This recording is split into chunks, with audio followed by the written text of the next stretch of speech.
Your grandfather and I met each other on the last days of March in the year 1965 in Sonora, where I was born. He had just returned from the United States as a guest worker, and since it was a momentary job, he had started working on the fields.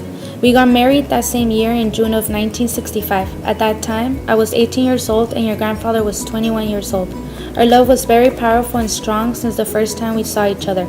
In 1967, we were expecting our first baby and we moved to Nayarit where he was born, because he then began working as a fisherman in the Rio Fuerte of Nayarit. After that, between the years of 1967 and 1973, we moved constantly back and forth from Nayarit to Sonora to Sinaloa because your grandpa's job required it. Our life was very tough since we had 6 children, but your grandfather always found a way to maintain food on the table.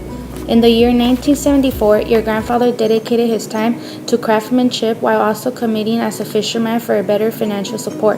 In 1985, we moved to Tijuana where we established ourselves, and your grandfather worked in construction. In the years 1986 to 1987, I began making food to sell to the engineers to earn more money. Then your grandfather bought some land and built our house in Tijuana. In the year 1988, we became residents of the United States of America, and ever since then, we were able to come and go to Mexico. Despite the difficulties of our lives, we were very happy. I loved him with all my heart, not just for being the father of my children and my greatest love, but because he was my company all these years. We have been married 48 years, and our hearts will go on.